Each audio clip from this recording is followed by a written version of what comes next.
Hello दोस्तों, कैसे हैं आप सभी। मैं स्वागत करता हूं आपके मेरे चैनल पर जिसका नाम है लीगल पेडागोजी। दोस्तों, इस वीडियो में हम डिस्कस करने वाले हैं मॉक टेस्ट को, जो कि बेस्ड है upon United Nations and it's organs. और दोस्तों, हर मॉक टेस्ट जो भी हम प्रैक्टिस करते हैं उसमें खाली हम क्वेश्चन आंसर्स नहीं देखते हैं, उससे जुड़े हुए और कॉन्सेप्ट्स को भी समझते हैं। और वैसे ही करेंगे हम इस वीडियो में भी। अगर आप इस चैनल पर नए हैं तो चैनल को सब्सक्राइब करना ना भूलें और चैनल को ज़्यादा से ज़्यादा शेयर कर दें। दोस्तों, डिस्क्रिप्शन बॉक्स में मैंने टेलीग्राम का चैनल डाल दिया है, तो आप वहाँ से पीडीएफ्स और बाकी सारी चीज़ें डाउनलोड कर सकते हैं। हर रात को वहाँ पे क्विज भी कंडक्ट होता है, तो आप उसमें भी पार्ट ले सकते हैं। और बाकी वीडियोस की जो कॉन्ट्रैक्ट एक्ट से रिलेटेड है, आईपीसी से रिलेटेड है, करंट अफेयर से रिलेटेड है, उन प्लेलिस्ट का भी लिंक मैंने डिस्क्रिप्शन बॉक्स में डाल दिया है। तो दोस्तों, पहला क्वेश्चन है कि what is the term of the United Nations secretary general. Secretary general जो होते हैं यूएन के, उनका टर्म कितने साल का होता है? तो दोस्तों, वो होता है 5 साल का। और फिलहाल जो सेक्रेटरी जनरल हैं यूनाइटेड नेशंस के, वो है एंटोनियो ग्यूटर्स, जो कि पोर्चुगल से आते हैं। अगला क्वेश्चन है, how many member countries did the UN have on it's formation इन 1945।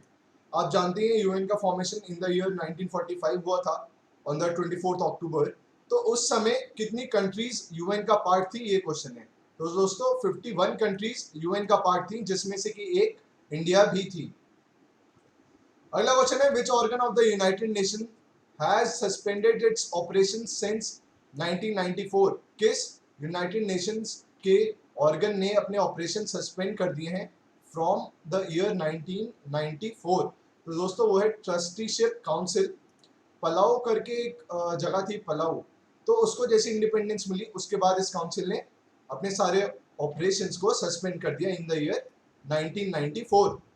अगला है, what is the term of the president of UN general assembly. UN general assembly के प्रेसिडेंट का टर्म पूछा है। जो पिछला क्वेश्चन था उसमें सेक्रेटरी जनरल का पूछा था, जो कि 5 साल होता है। अब पूछा प्रेसिडेंट का कितना होता है, तो दोस्तों वो होता है 1 साल का। और इस फिलहाल अभी प्रेसिडेंट है वॉल्कैन बॉजिकेर, उनका नाम है, जो प्रेसिडेंट है अभी यूएन जनरल असेंबली के। अगला क्वेश्चन है, which organ of the UN functions from piece palace in the Hague Netherlands. तो किस यूएन ऑर्गन का हेडक्वार्टर है पीस पैलेस हेग में? तो दोस्तों, वो है इंटरनेशनल कोर्ट ऑफ जस्टिस का, जिसमें 15 जजेस होते हैं in total, and they are appointed for a term of 9 years। अगला क्वेश्चन है, how many non permanent members are there in the security council. दोस्तों, नॉन परमानेंट पूछा है, परमानेंट नहीं पूछा है। तो है 10 नॉन परमानेंट मेंबर्स होते हैं, 5 परमानेंट मेंबर्स होते हैं सिक्योरिटी काउंसिल में। और नॉन परमानेंट मेंबर्स का जो टर्म होता है, जो ड्यूरेशन होती है 2 साल की।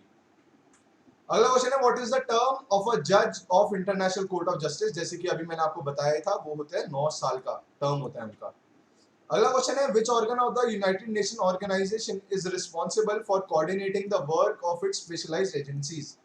तो दोस्तों, वो ऑर्गन है इकोनॉमिक एंड सोशल काउंसिल, इकोसॉक जिसको कहते हैं। वो कोऑर्डिनेट करता है उसकी स्पेशलाइज्ड एजेंसीज का वर्क। अगला क्वेश्चन है, which of the following is not a special agency of the United Nations Organisation. कौन सी नहीं है, नॉट पूछा है। तो वो है World Trade Organisation, United Nations की स्पेशलाइज्ड एजेंसी नहीं है, जबकि बाकी सब हैं।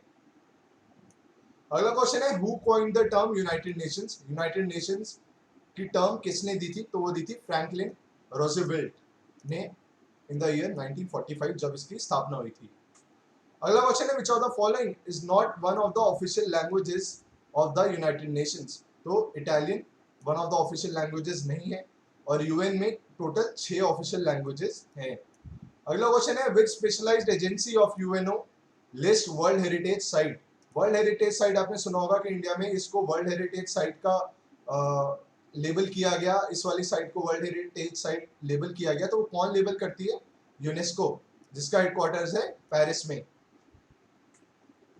अगला क्वेश्चन है, on which date did UNO adopt the Universal Declaration of Human Rights. तो दोस्तों, वो अडॉप्ट किया गया था ऑन 10 दिसंबर 1948, और उसके बाद से ही 10 दिसंबर को ह्यूमन राइट्स डे मनाया जाता है हर साल। अगला क्वेश्चन है, general assembly of the United Nations meets regularly. कितने सेशन होते हैं यूनाइटेड नेशंस की जनरल असेंबली के एक साल में? तो दोस्तों, एक ही बार होता है एक साल में, जब वो न्यूयॉर्क में वो सेशन कंडक्ट होता है, और हर साल में एक बार। तो दोस्तों, ये पार्ट 1 था यूनाइटेड नेशंस पे बेस्ड मॉक टेस्ट का। ऑलरेडी मॉक टेस्ट पॉलिटी पे, स्टैटिक जीके पे चैनल पर अपलोडेड है, करंट अफेयर्स भी अपलोडेड हैं, इंडियन पॉलिटी के भी लेक्चर्स अपलोडेड हैं, आईपीसी से भी रिलेटेड लेक्चर्स ऑलरेडी चैनल पर अपलोडेड हैं, कॉन्स्टिट्यूशन से रिलेटेड भी हैं। तो अगर अभी तक आपने उन वीडियोस को नहीं देखा है तो उनको ज़रूर देखिए, वो आपको ज़रूर हेल्प करेंगे लीगल रीजनिंग और लीगल एप्टीट्यूड को सॉल्व करने के लिए। Thank you so much.